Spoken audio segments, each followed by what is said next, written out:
It's about that time. Stoned on Sports. How's it going, everybody? You're tuned in to Stoned on Sports Fantasy Football.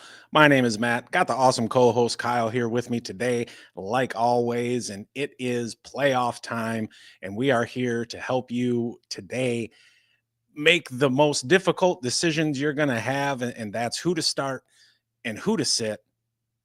There's no tomorrow. There's no way to put into words how important this is. It's the playoffs, dude, and I am absolutely thrilled and excited. This season has gone by so damn fast.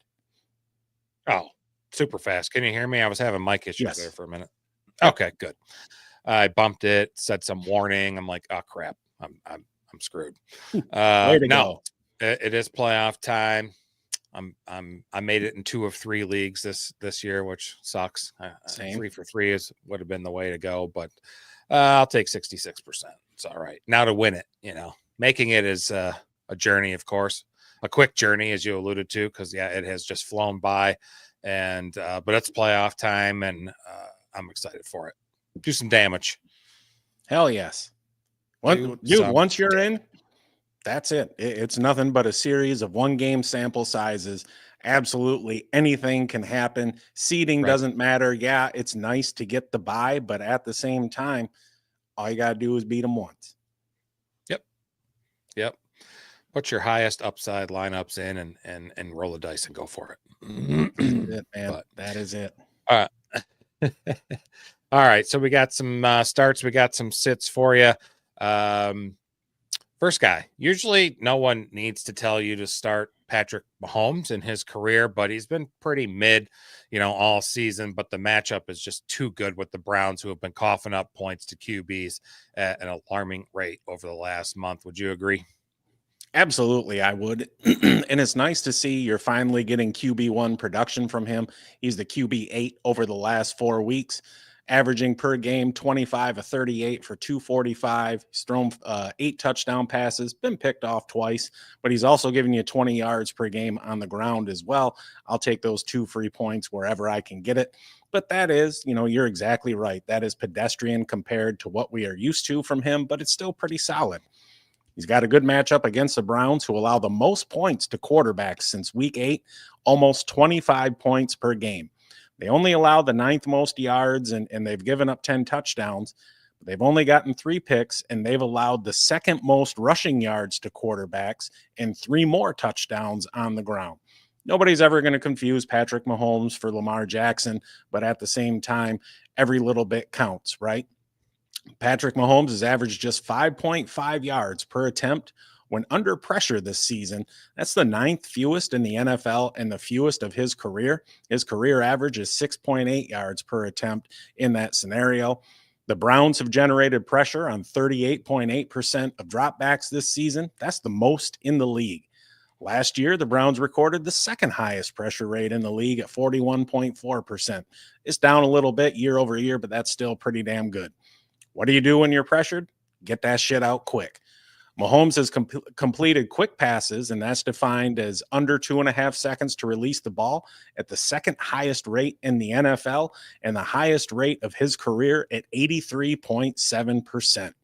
And he's thrown for the 8th most yards on those quick passes, 1,238, and he's tied for the 3rd most touchdowns with 13 this season. Since 2018, no quarterback has thrown for more yards or touchdowns on quick passes than Mahomes. And he has averaged 2.86 seconds to throw this season, the 3rd quickest of his career and the quickest since 2021. Just last week against the Chargers, he was 17 and 19 for 124 yards and a touchdown on attempts under 2.5 seconds. So when he's getting out quick, he's damn good with it. He's thrown for 1,303 yards when targeting wide open receivers, and that's defined as 5 or more yards of separation this season, the 2nd most in the NFL, trailing only Lamar Jackson. However, Mahomes has thrown 3 picks to wide open targets this year, the most in the league. And we've seen his interception total much higher than what we're used to seeing. Mahomes has targeted wide open receivers on 28.9% of his attempts this season. That's the third highest in the NFL and the highest rate of his career. The Browns have allowed a wide open target at the 11th highest rate in the league this season, a little over 25%, while allowing 11.8 yards per completion to wide open targets. That's the third most in the league. And dude has been especially lethal on third downs. He's generated a positive 45.6 EPA on third downs this season. That's 14.4 more than the next closest player, which is Lamar Jackson. Mahomes has thrown for 906 yards and 10 touchdowns while generating a 52.4% success rate on third downs this season. I know it's been a down year by his standards, but at the same time, this is a very juicy matchup, and the Chefs are looking to wrap up that number one seed and get the bye. I think he is a rock solid play this week, and honestly, I think he's got a damn good shot to give you top 5 production at the position. Yeah, and his release time, 2.5 seconds. That's better than everything you ever done. Hell yeah, it is. Quick draw McDraw there. That's all right. Quick draw McDraw. Huh? We got a lot. Everybody's in the chat and stuff. Himothy, did the community notes on X give Debo? Did it set a fire in him today? I didn't know what you were talking about, so I had to Google it. Why Matt was, yapping incessantly.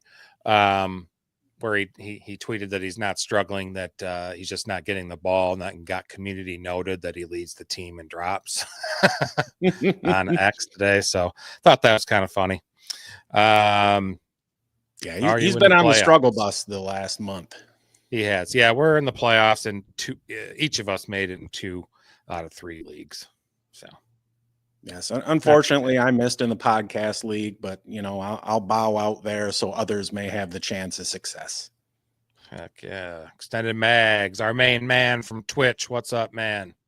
What up, Mags? Appreciate you joining us tonight. What we got All right, next? We're going to go to Washington and look, Brian Robinson, he's missed some time, but when he's been on the field, he's been electric. He's got a damn good matchup this week, and Kyle is going to tell you why he needs to be in your lineup. Yeah, you may forgot, he was on bye last week. Washington was week 13 versus Tennessee. He was 16 for 103 yards and a touchdown, and he caught a ball for 6 yards too. That's not really his game receiving, but he finished with almost 17 points. That was RB10 in standard leagues, and those leagues are where his value is highest. He's RB29 on the year, a very solid flex option.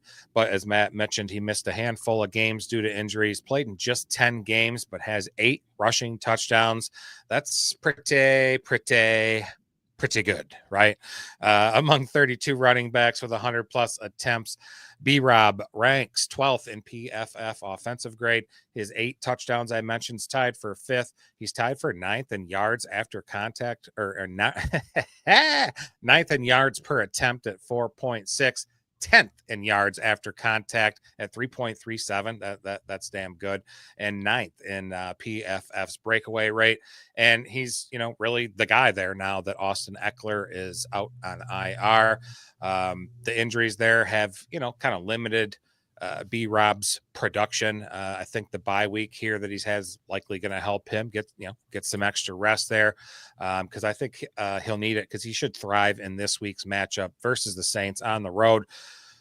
The Saints' run defense is lackluster at best, okay? This season, they've allowed the 8th most points to running backs per game, 5 yards per attempt to running backs. They're the 9th most rushing yards allowed to running backs, and 14 touchdowns, the 2nd most allowed. And they've also allowed not 500-yard rushing games to running backs, again, 2nd most. Plus, the Saints have allowed 4 running backs to score more than 1 rushing touchdown this year. I'm no fortune teller, but Carr's going to be out for the Saints. I think Washington will find themselves in a very positive game script, allowing them to lean way more on the running game than normal. I think Robinson can get you 2 this week. I think he could not. He's not just a flex play this week. You can use him as your RB2. Very nice. All right, we got some questions in the chat. First off, Himothy is asking about Diami Brown. what his upside is. Look, it's a great matchup this week against the Saints. I think they're allowing something like the 6th most points to wide receivers since week 8, but at the same time, he's no Noah Brown, right? I don't think there's a whole hell of a lot of upside there. If you play him, honestly, you're hoping for a touchdown. Right. Yeah. And then we got Mag's question for us, and usually it's Kelsey asking about Justin Herbert. He wants to know Brock Purdy tonight against the Rams or Herbert this weekend against the Buccaneers. Dang, I didn't get him. Sorry, I was on a side note here. Sorry. Oh, you're good. I think this is actually pretty damn close. Herbert's played well, but it's been a little bit of up and down. Purdy has had his struggles this season as well. I think they're pretty damn close. I think they're both back end quarterback ones. I'll go with Purdy because he's at home. Kyle, what do you think? Yeah, Purdy's a good choice. I think he's going to have a nice bounce back game, and I expect some points to be scored in this. I like Purdy tonight. Right. You might have a league there, Kelsey, where you don't get a bye. Some leagues do that. Well, if it's a 10-team league, the playoffs aren't going to start till next week. Oh, could be. I didn't realize it was a 10-team. So let's see, Dubo. How much do you like Brian Robinson Jr. versus New Orleans over Tracy versus Baltimore this week? 100, like a total flip. Like Matt actually has Tracy as a sit this week that we'll talk about in a few. The Matt, you can pass on Baltimore pretty successfully. Running is a different story. I like B-Rob. Yeah, absolutely. 100%. Let's see. Jason Ortiz, welcome to the show. Sell me a pitch to play Garendo today. I have him in a league. I'm benching him. I just a foot sprain. God, I don't love it. I don't either, and that's something. Yeah, he says he's fine, but he's an NFL player. They all say they're fine, right? He wants to be out there on the field. At the same time, I mean, he could go out there and play one series and re-aggravate it, and he's done. Yeah. So if I have somebody better I can plug in, I'm going to. He follows it up. Juan, I'll get to you in just a second there, but he follows up. Start Garendo, risky, limited, coach line. The history with the 49ers this year is they're not being honest. And I really wish the league would look into that. They've had a few instances now, and I agree. So he's starting Purdy and Jennings already, or Pacheco, Stevenson, or Cooper. I like Pacheco this week. I think he's 100% back to the lead back this week. Yeah, absolutely. I go Pacheco over Garendo. Let's see. Juan Pena Jr., what's up? Who for my wide receiver 2, RB1 and 2 and flex? So he's got Justin Jefferson, wide receiver 1. Next up would be Jennings, Myers, Mooney, Valdez, Scantling, Xavier Worthy, and running backs Brees, Ramondre. I can't even talk today. Kenneth Walker, he might not even play. Kyron Williams, I think, is a great play tonight, and Charbonnet as a handcuff there for Walker, which is nice. And Kittle and Kraft, I kind of feel like I'm rambling there. Jefferson's an in, right? You're not benching him. Yeah, wide receiver 2, I'm going to go with Jennings. Yeah. Myers has a decent matchup. Mooney's been dealing with some injuries. MVS is nothing more than an emergency play, especially considering what's going on at quarterback there in New Orleans. Running backs, Brees hasn't practiced all week. I'm just going to assume that he is out. So I'm going to go with Kyron and whoever starts out of Walker and Charbonnet. Kittle is the obvious call there. And then what's he need? He needs a flex. I'm going to go with Jacoby Myers. Yeah. Sucks too because Seattle does not play well, I mean, it doesn't suck too bad because you can just flop one for the other, but it sucks that they don't play till Sunday night. It does. And earlier in the year, you saw Ken Walker get just a shit ton of work. right? And I think it's come back to bite him, but then he goes out, and what happens with Charbonnet? He gets a shit ton of work. And even before Walker was getting hurt, you were starting to see Charbonnet kind of eat into Walker's workload. You're really rooting for, and we don't ever want to hope anyone gets hurt. You're rooting for Walker to be out, honestly, because you want that clarity. Yeah, Charbonnet's got really the freshest legs too, because he's played all year, he's had a limited workload. So let's see where are we at. We got A. Hey guys, Justin Herbert or Tua? I like Tua. Tua against Houston? Dude, Tua's been on fire. He has been. That they definitely have been. I like that as well. A lot more passing going on in Miami than in LA. Timothy trying to decide, do I start at flex Debo, Rashad Bateman, or pick up Dynami or Kedrick Bourne? Don't overthink it. I just go with Debo tonight and hope he has a high upside game. Oof, yeah. Damn, Bateman, that's in a run-centric offense, I don't love it. With Zay being the wide receiver one there anyway. And Dynami or Kendrick Bourne, who are just not fantasy relevant players, in my opinion. Don't overthink it. I'm actually going to go with Bateman over Debo. Debo has done absolutely nothing for the past month, and he can blame it on not getting targets or whatever it is. Obviously, his ass can't hold on to the ball. It's like he's channeling his inner Quentin Johnston. I'm going with Rashad Bateman, and I'm hoping he gets loose for a long one. And it is, and they're going against the Giants. Baltimore is, so I mean, you can kind of throw all over them. They have nothing to play for really. So let's see. Back Kyron or Garendo. He has Cup as well, but competition has Puka. Again, I don't think you overthink this. Kyron's healthy. I think he scored a touchdown in 3 straight now. Kyron all the way for me. Yep, agree wholeheartedly. Don't even have to think about it. Yeah, let's see the first time Garendo gets his foot stepped on by a 280-pound defensive lineman. We'll see what happens. Yeah, let's Kelsey, see. She Ice sent her stuff over too, and she's in a 10-team league. She's in the playoffs this week, but her playoffs are 2-week matchups. So your playoffs start this week. Good luck. You're going to kick ass and take names. You're a natural. You got this. Heck yeah. Judah, how you doing? Welcome to the show. Start Tua or Purdy. Also start Charbonnet in hopes that Walker is out, or go with Garendo. I think I still like Tua over Purdy. And I still, man, that's tough that you're going to have to wait, but I really think Charbonnet is going to play and Walker's going to be out, being that Walker hasn't practiced yet. Yeah, it is hard to wait, just because I think that's the Sunday night game, isn't it?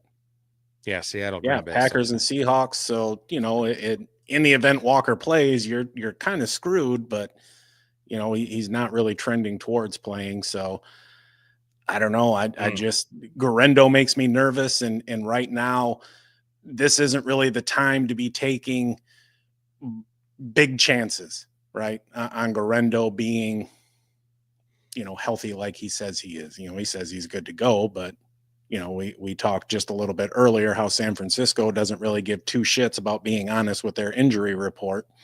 So yeah, I think Charbonnet is the move there. Yeah, it's possible Patrick Taylor gets the bulk of the work and they just mix Garendo in on the light side of carries. Ice Cold OG Jones, welcome back. Purdy or Mahomes, or should I start Garendo tonight over Waddle or McCormick on the flex? Who's McCormick? Sincere McCormick. Oh, yes. Sorry, I forgot about Sincere. I sincerely forgot about Sincere.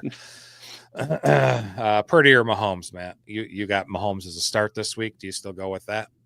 Yeah, I think Purdy ends up as a back-end QB1. I think Mahomes has a great shot to be a top 5 QB this week. And at the end of the day, I'm never going to bet against Mahomes, and I think this is what that would be doing. And I think I would probably go with McCormick in the flex over Garendo or Waddle. Yeah. Yes. Well, Waddle's been a little bit hotter recently, but he has. Miami's passing a lot more. They seem to just said, we're not going to run anymore. Just pass. And two, I think, where was that question at? Let's see here.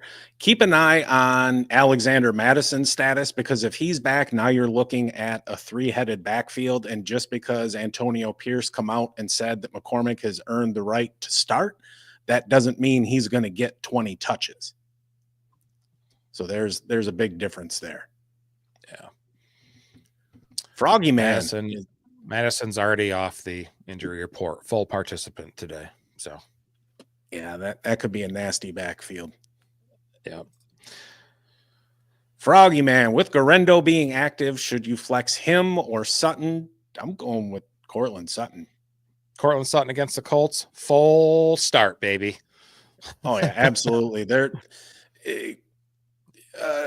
what the hell's his name? Kenny Moore is their best cornerback there in Indy, but he plays the slot, right? Yeah. He's not somebody who's going to shadow. You can absolutely take advantage of the Colts on the outside. I'm rolling with Sutton there. Good luck, Froggy. Agreed. Kelsey says Burrow and Herbert are both questionable. What is she all going right. to do? Pretty much everyone is questionable this time of year.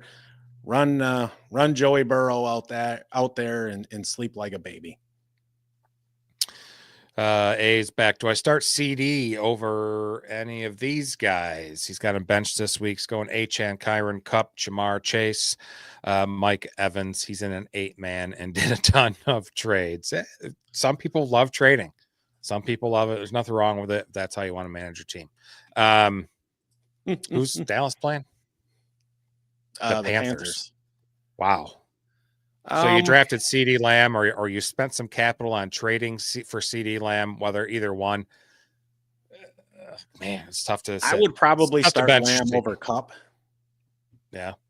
Yeah. Okay. Mike Evans is the only show in town there in Tampa. Jamar Chase, you're not benching him for Jesus Christ or anyone else. Achane and Kyron are always in. Kupp is, he's doing well, but he's also playing second fiddle to Puka now. I'm going with CD Lamb. Yeah, he drafted Lamb number 1 overall. Hey, me too. A lot of people, I was gonna say you did in the league as well, though. Yeah, I have a hard time sitting CD Lamb. He's still the man in that passing attack. The targets are getting better with Cooper Rush than they were a few weeks ago. I like CD Lamb over Kupp as well. Same. Dubo says, smash that like and subscribe. You damn right. Hell yeah. Hell yeah. Beat it up. All right. Who we got next? A says he was so disappointed when Dak got hurt. His team could have been insane. I hear you. I had Dak in a league, and as a matter of fact, it was in the podcast league, and things just kind of took a shit from there. It's not like he was amazing before he got hurt, but anytime you're scrambling for a QB, it really sucks. Yeah. Who are we on? Zay? Is that who it is? We are. Yes, sir. All right. So I mentioned actually earlier, it's kind of tough to trust a receiver on a run-centric offense, but this week, Baltimore's Zay Flowers has a damn good shot to feast on a Giants team that has nothing to live for. Damn, that's kind of harsh. It is a little harsh. Zay Flowers, he's a wide receiver 15 on the season. He's, so far he's been targeted 94 times, brought in 60 of them for 863 and 4. And that 863 yards receiving is tied with Amon-Ra St. Brown for 10th at the position, and he's done it on 21 fewer receptions. Difference between him and the wide receiver 3, touchdowns. Sun God's got 9 of them. Zay has 6 or more targets in 8 of his last 9 games and 10 times overall. And he gets used primarily in the short to intermediate range. He's actually earned 27.6 of his 30.5 receiving EPA on intermediate routes. And those are routes that fall between 10 and 19 air yards. And he really shines after the catch. His 403 yards there is 4th among all wide receivers. on the surface, this kind of looks like a bad matchup. The Giants have allowed the 4th fewest points to wide receivers since week 8. They're giving up just 10 grabs for 137 yards with 4 touchdowns and 0 100-yard games. But got to look at who they played. Eagles, Steelers, Panthers, Cowboys, Saints. That's not exactly a group that really airs it out. I think part of the issue in this game, though, is going to be game script, and that is a risk, right? The Giants' average margin of defeat is 12.3 points over the last several weeks. I can't really imagine this week is going to be much different. At the same time, if you're going to beat the shit out of a team and put up 35 points, you got to score it somehow. I think this is a game where the entire Ravens offense eats. It's looking like Tommy Cutlets is going to be out there starting for the Giants, and that's not good news for anybody. I mean, at the end of the day, like, let's be real here. Sure, it's a fun story, right? He got his 15 minutes. His agent got his 15 minutes, but that dude is not an NFL quarterback. This game is going to be a blowout. I think Zay Flowers is going to be a big reason of that. I think he finishes somewhere in the wide receiver like 8 to 12 range this week. I think he's a back end wide receiver 1 for you, and somebody that if I have him on my squad, I'm rolling him out there with a ton of confidence. Yeah, I think he is too. I think he'll do fine there. And yeah, Tommy Cutlets is just, I think he's really only there this year. They have nothing to play for other than a high draft pick next season. And he's just familiar with the offense from his time there last year. I think that's really all it is. Yep, that's it, man. He ain't doing shit. Let's see. Yep, we got really from Twitch there. Pick 2, Aaron Jones, JT, or Sutton. I kind of like Aaron Jones has kind of had his workload reduced there, but I kind of like him against the run funnel Bears on Monday night. But it's I think Sutton's definitely in for me. So really, I'm just choosing between Aaron Jones and JT. Is that how you're kind of thinking? Yeah, it's tough to set JT, even against the Broncos. It's still tough. It is. The Broncos have been a pretty good offense, especially against running back or defense. Yeah. What the hell am I thinking? Sure. But at the same time, JT gets the volume, and this has been a relatively disappointing season for him, right? They've had a little bit of turmoil at quarterback, and somehow this team is still in it. Aaron Jones, I absolutely love that matchup against the Bears. Cortland Sutton is somebody I never really want to bench, but it's also hard to say, all right, I'm going to set Jonathan Taylor on the bench. I know.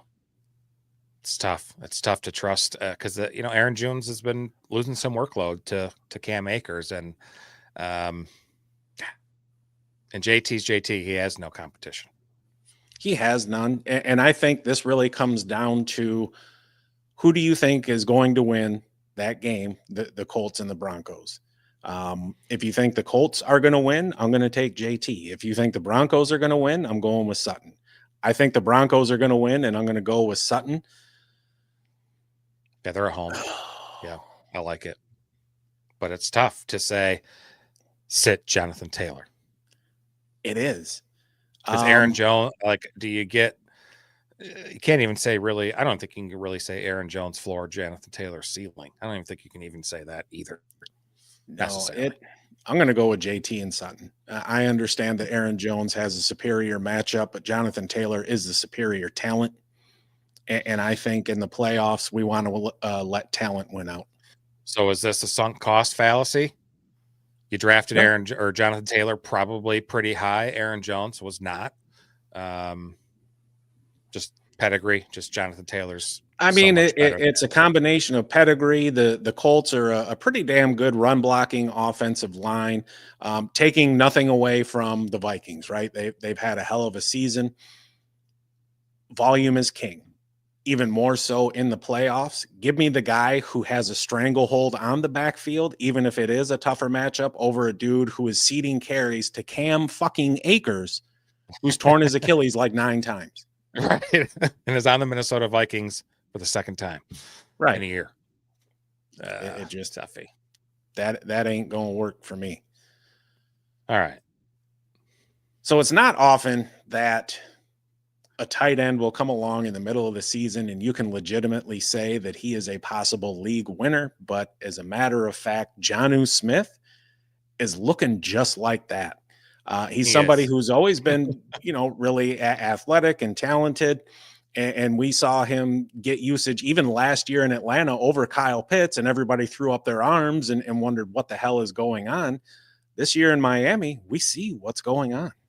Yeah, Jonnu Smith is having a hell of a season. And last week, I started him and I was just looking at a donut, just a donut through regulation. I mean, he was looking like he was going to finish tight end 100 on the week. And then the game went into overtime. And he got 44 yards receiving. And he caught the game-winning touchdown. And was just like that. He was tight end 7 on the week. I love it. Scored 13.4 in PPR. This man's been on fire over the last 4 games, scoring 21 plus 3 times with 4 touchdowns and 200-yard receiving games. He is now tight end 4 on the season.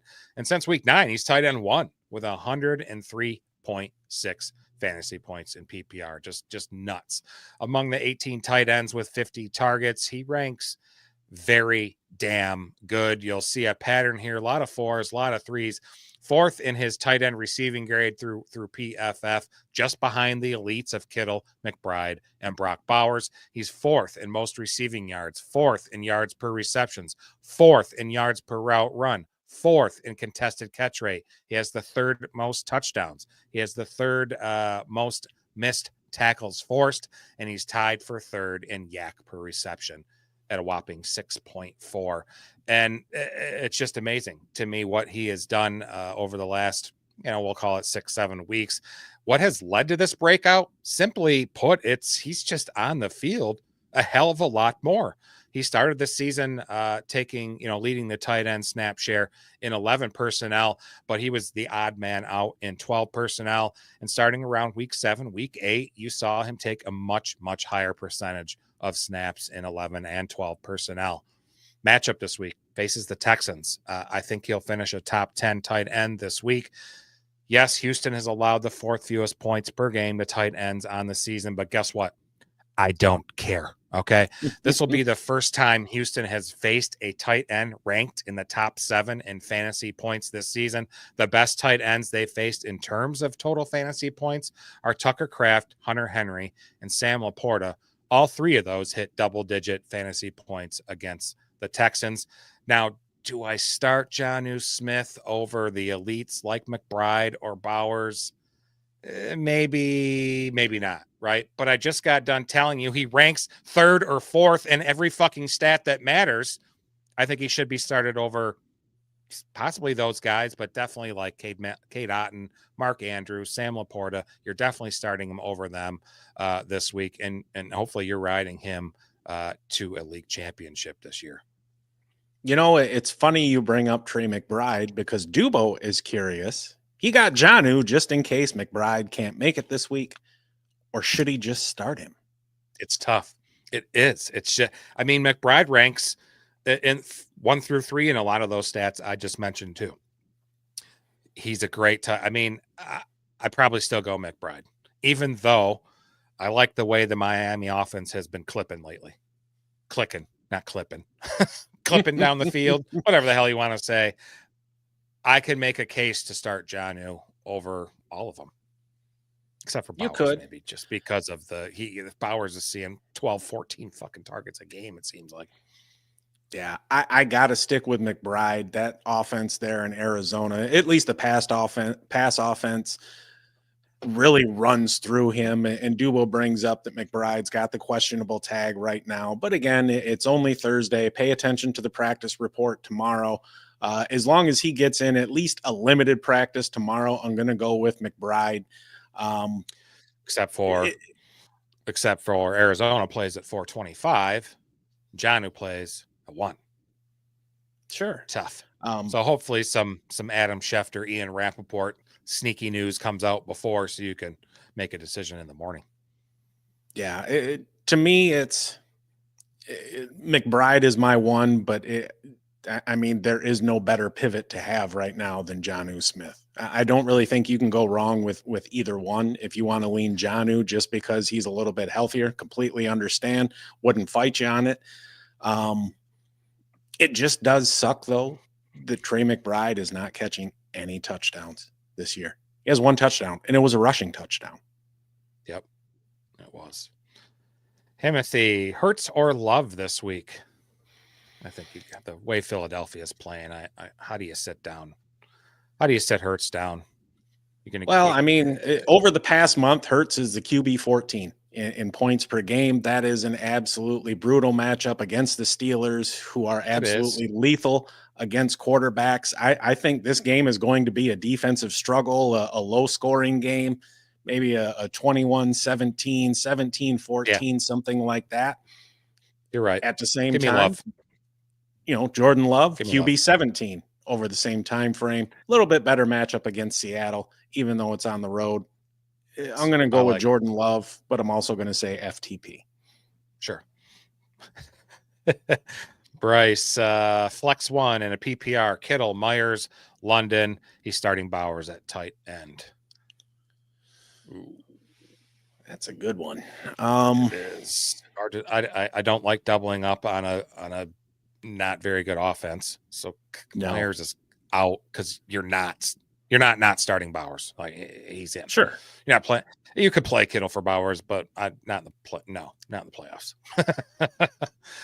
London, he's been getting fed, even though Kirk Cousins. God, I hate Kirk Cousins. I dropped him today. Picked up Herbert. I can't take That'll it make anymore. Kelsey happy. Yep, done.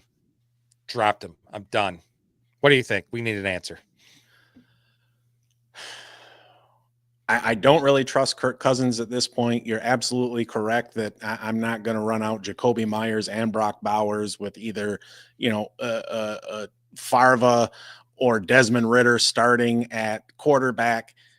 I'm going to go with Kittle. 2 tight ends in the playoffs. Ballsy, but could work. That's it. Good luck, Bryce. J-Tube, Garendo, or Bucky if he plays. If not, playing DJ Moore or Debo tonight. What's Bucky's? I didn't look at any. I think he went DNP today. And this sucks because you've got, 45 minutes to make a decision. I actually don't mind DJ Moore this week. I know ESPN is projecting that he's going to get shadowed by Stephon Gilmore, which does not scare me at all, at least according to what I saw earlier today. Stephon Gilmore's no. DJ Moore gonna run circles around him. Exactly. Debo, I don't trust as far as I could throw him at this point. Garendo, we've talked quite a bit already tonight about him and how it's difficult to trust him and just that whole culture of non-injury disclosure there in San Francisco. If Bucky plays, I'm going to play him. If not, I'm going to go to DJ Moore. Okay. Bummer. Bucky's not till 4:25. Then DJ Moore's Monday night, so you're good there. Never mind. Yep. Yes, Kelsey, go with Burrow. Dubo is glad the Vikings moved on from Kirk Cousins. He should have stayed there. He would have been much better off with Kevin O'Connell. Oh well, things happen. Right? Yeah, it is. I mean, he's old though, so yeah, he's getting old on Achilles. All right, that was 4 starts. We got some sits. We are behind. You can find success in the passing game versus the Ravens, but try running on them and shit. You agree, Matt? Absolutely. And look, Tyrone Tracy has been a rock solid RB2. He's RB15 overall since week 5 when he took over the starting role. He's averaging 14 carries for 70 on the ground, 3 grabs for 20 through the air, and he's found pay dirt 5 times. He scored 14 or more PPR points in 6 of his 9 games, and he's found the end zone in 4 of his last 6 games, including each of the last 2 weeks, but hasn't cleared 50 yards on the ground since November 10th. That's not all that great. He's coming off a game where he set career highs with an 83% snap share, an 89% rush share, a 73% route participation, and a 21% target share. And we were talking earlier, Tommy Cutlets is likely starting this week. Last time he did, Tracy went 9 for 42 on the ground and 4 for 28 through the air. And that was against Tampa's subpar defense. This week, he gets the Ravens, who allow just 18.6 points per game to running backs. That's good for 7th fewest in the league. And understand that 18.6, it's not just one running back. It's all of them. They're one of just 9 teams allowing fewer than 80 yards to running backs on the ground, but they are a little more vulnerable to running backs through the air, giving up 5 for 32 on average per game. And they've given up just 3 touchdowns on the ground and 1 100-yard rusher since week 8, and that was Saquon Barkley in week 13. I really, really, really, really do not want to start this dude. And understand, like with any starter or sit, there's a caveat that goes with this. If somebody finds the end zone, it turns a bad day into a good day for running backs like Tyrone Tracy. He's not going to do shit on the ground. I'm telling you that right now. Does that mean he can't go out there and catch 5 for 50 and chip in 30 yards on the ground? And the next thing you know, you're looking at 13, 14 points in a PPR? Sure. Do I really want to count on it when we're in the playoffs? Not particularly. I highly doubt any of you out there drafted Tyrone Tracy. He was a waiver wire pickup for most of you, and he's done very, very well for you. If I have somebody like David Montgomery, I'm starting him over Tyrone Tracy. Ramondre Stevenson, a little bit closer, right? I think those two are pretty close this week in our rankings. I really do not want to start Tracy, though, if I can at all avoid it. And if any of you out there are watching and have questions and you're looking at a decision, I got Tyrone Tracy and Tom, Dick, and Harry, and who should I start? Chances are it's not going to be Tyrone Tracy. Yeah. Yep. We got some questions going on. I'm going to shut you up there. Awesome. Yeah. What don't the start shit, Tyrone Bisco? Tracy. Bisco, what's up, man? Dropped from 1st to 4th in my league last week. Did I miss? What did I? Oh, yep. See, I went too far. 3 wide receivers: CD, Nico, Ladd, DJ Moore. Nico's in. Nico is in. CD is in. If Ladd is healthy and playing, I'm going with him. Yep. I agree. Bisco, Gang you weed. should talk to Kelsey. She's 13-1. She'll help you out. She's doing well. Yeah. She should be hosting this damn show. Shut up, Matt. Gangweed's got a question here. Should I start Debo or James Cook in the flex in a full PPR?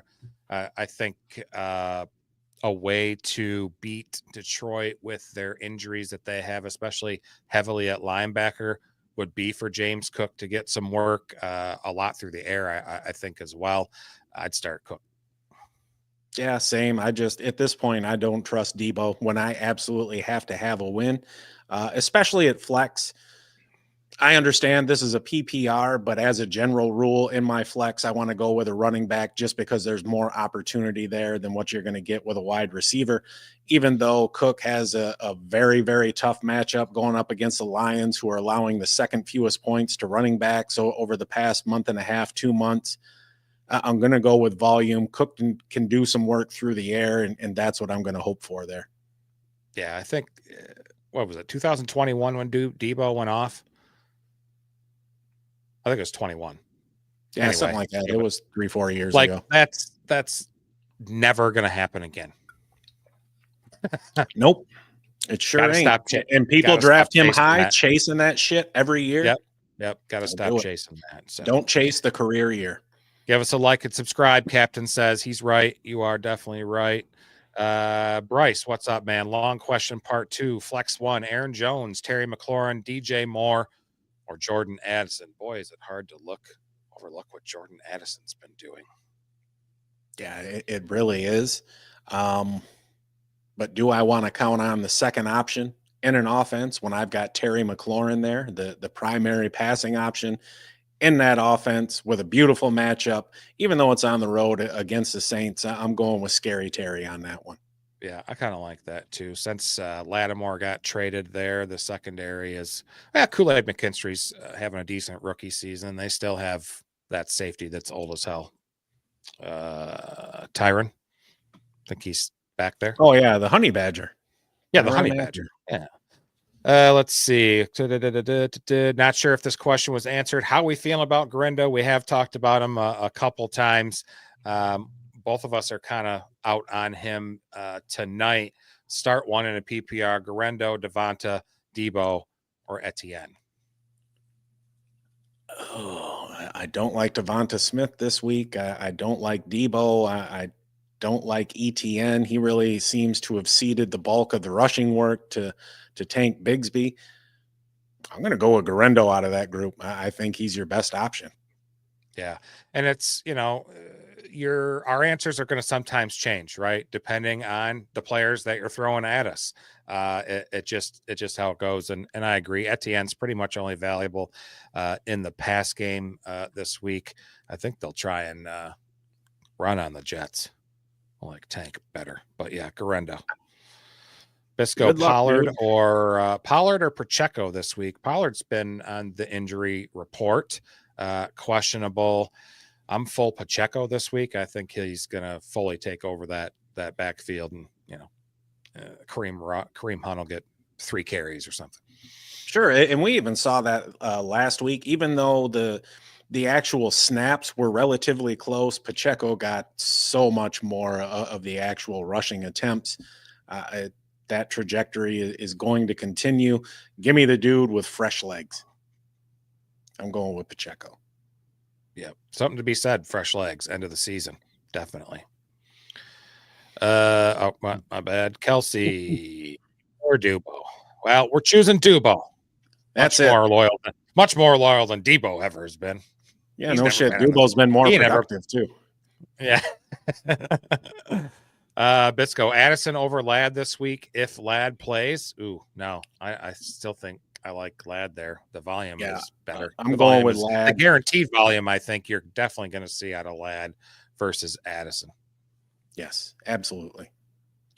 Don't Maddie go chasing last legs. Yes, hey, Maddie loves a nice set of legs. I'm a leg man myself. Leg, thigh, breast. Sure. Give me the whole bucket of chicken. All right, we got a quarterback. I think we need to tell you to sit. We do, and we talked about how Mahomes has kind of had a disappointing season, but has any quarterback out there been as disappointing as CJ Stroud?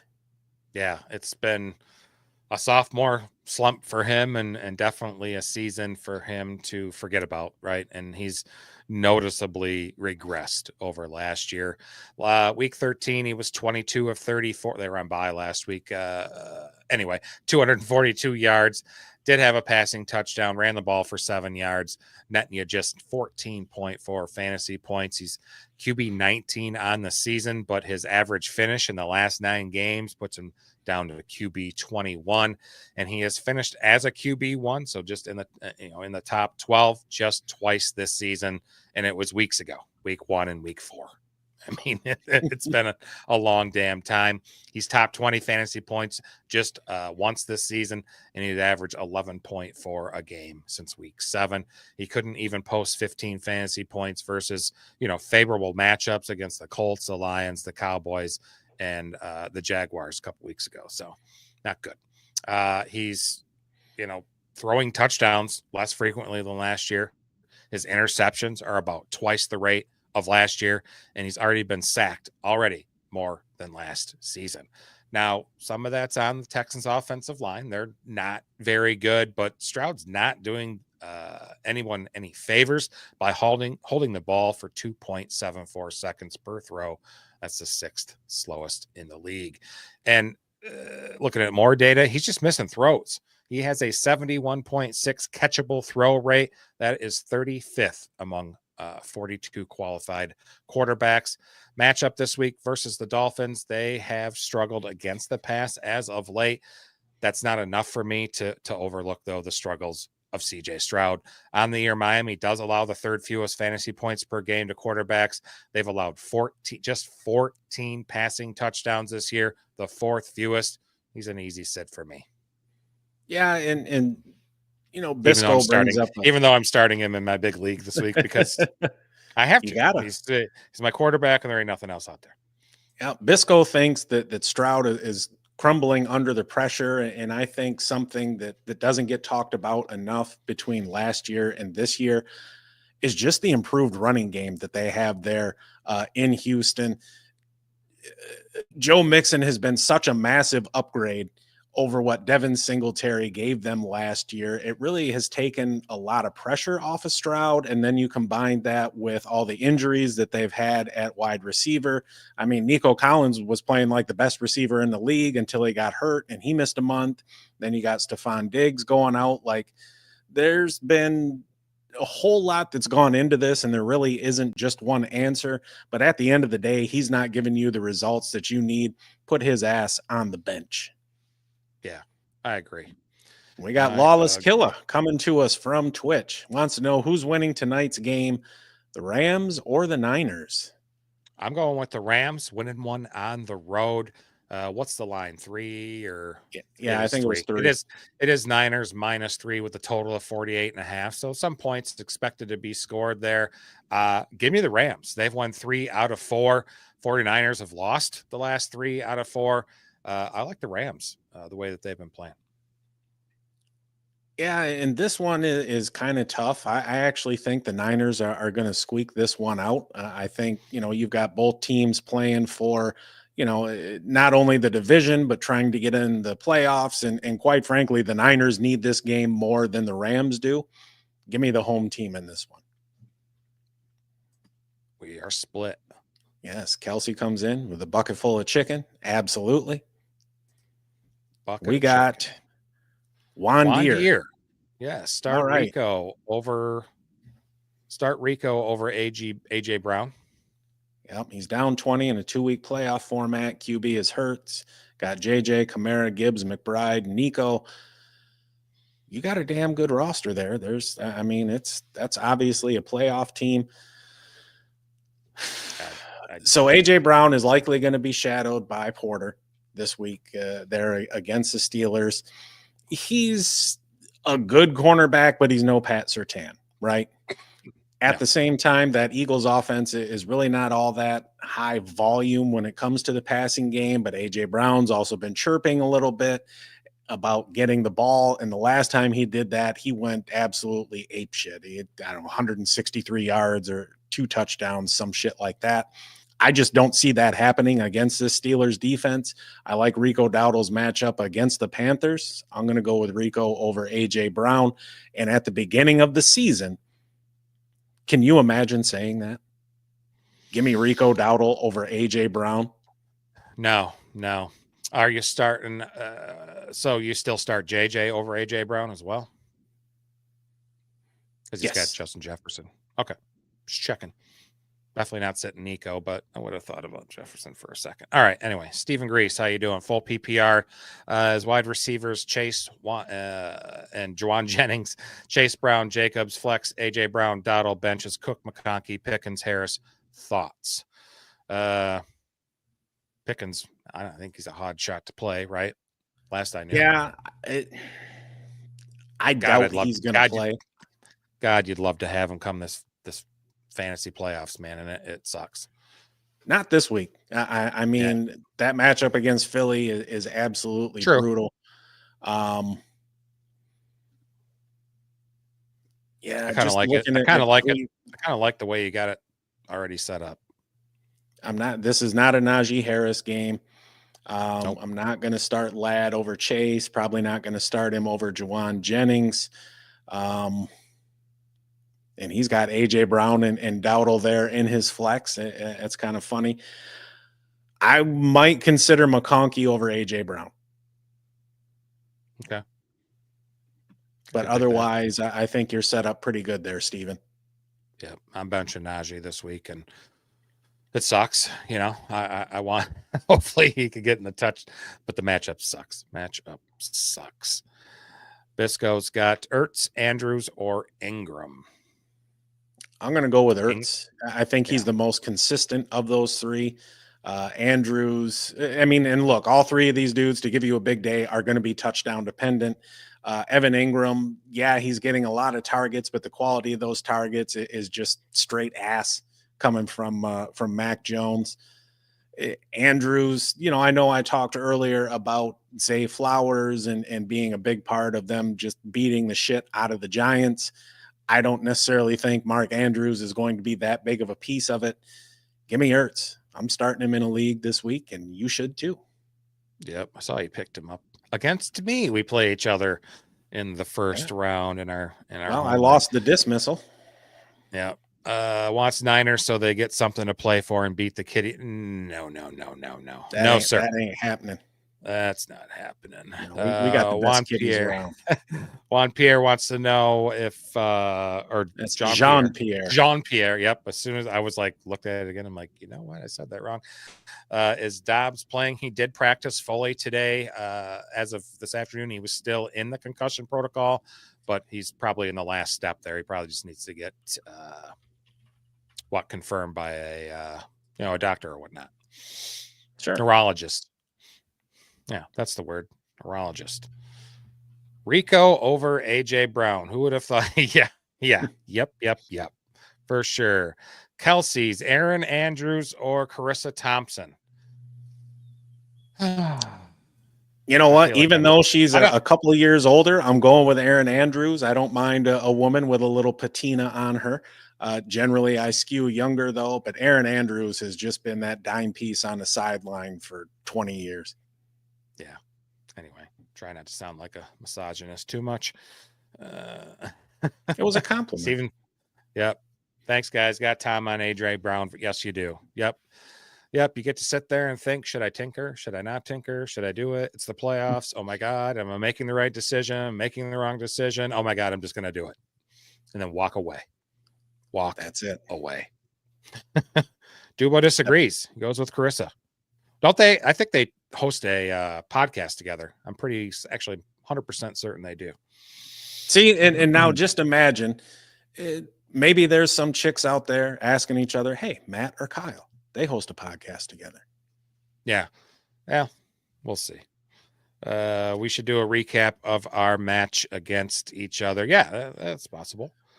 Let's see. My main league does East and West divisions. They want to change it to one. Definitely. That's the way to go, because somebody was in Reddit recently this week bitching about it.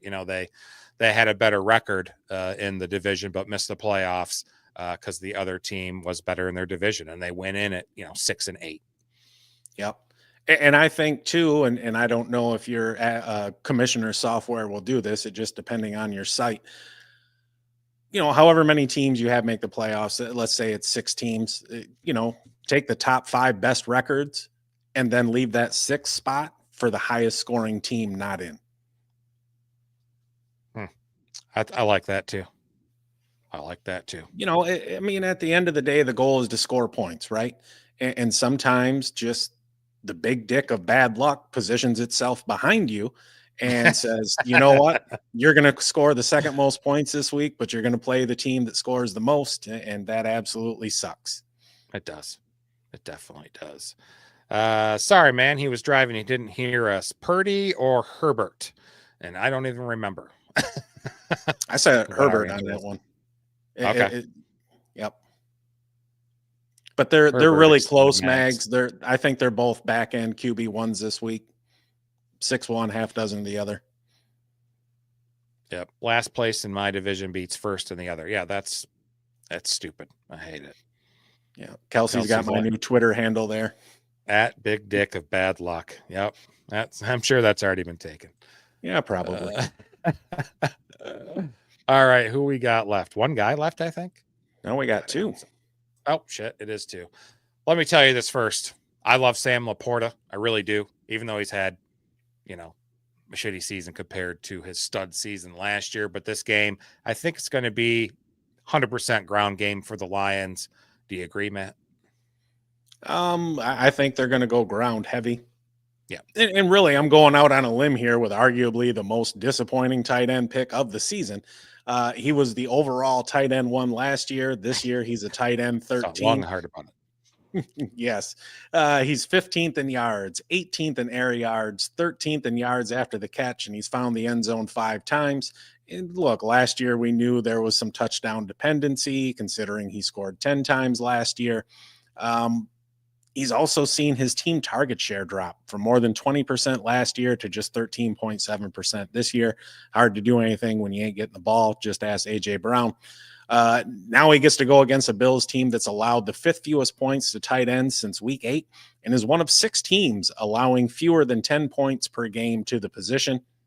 They held George Kittle to 1 grab for 7 yards on 2 targets and Travis Kelce to 2 grabs for 8 yards on 4 targets over the last 3 weeks. That's pretty goddamn good. The best performance by a tight end against them this season, Jonnu Smith went 6 for 53 in week 2. Over the last 7 weeks, they've allowed a total of 24 receptions for 193 yards and 2 touchdowns a position. The reception and yardage totals are both the 3rd fewest in the league over that span. And sure, part of it is because there's an overall lack of tight end production this season. This has been an absolutely brutal season for tight ends, and the Bills are very susceptible against the run. Chances are, look, if you drafted LaPorta, you've already cut bait and moved on. But if you haven't, I would have pretty much zero confidence in starting him this week. Yeah, it's all about him catching a short pass for a touchdown for him to even think about finishing as a tight end 1 this week.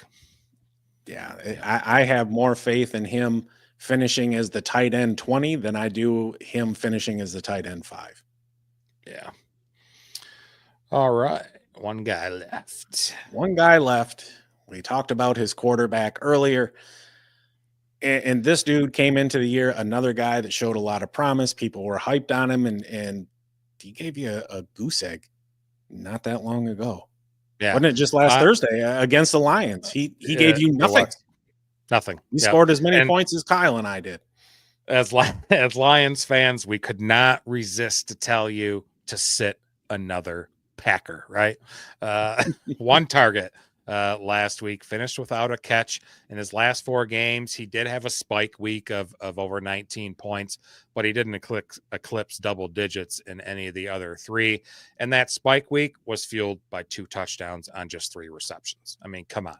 He's dependent on, splash plays and touchdowns, especially when you compare him to other slot receivers in the league who mostly are doing their thing on volume. He's got 1 game this whole year where he had more than 6 targets. And over the past 4 games, he has just 12 targets for 73 yards. He caught 8 of them, and 3 of those 8 were for touchdowns. So another big thing, he's just not on the field enough. He's probably been started way too much this year. He averages just a 63% snap share, which ranks 76th among wide receivers. He was in the 70s a few times, but those all happened in the first 2 months of the season.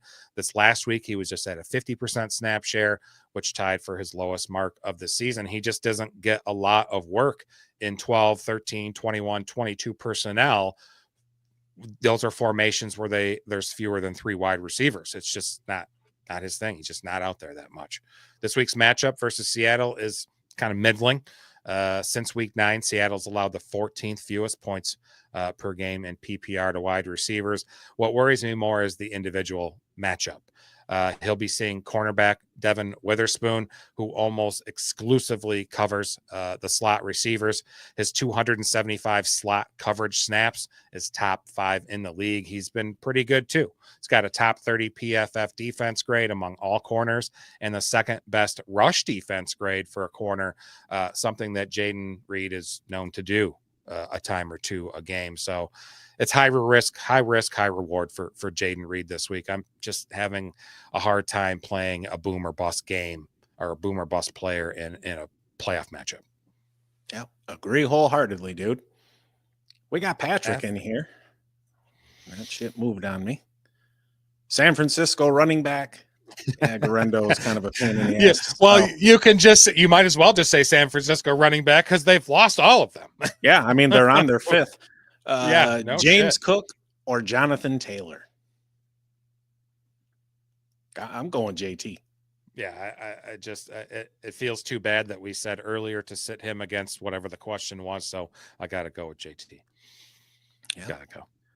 Good and luck, then Patrick. Kelsey is asking, and this is an interesting segue. Are we on next week?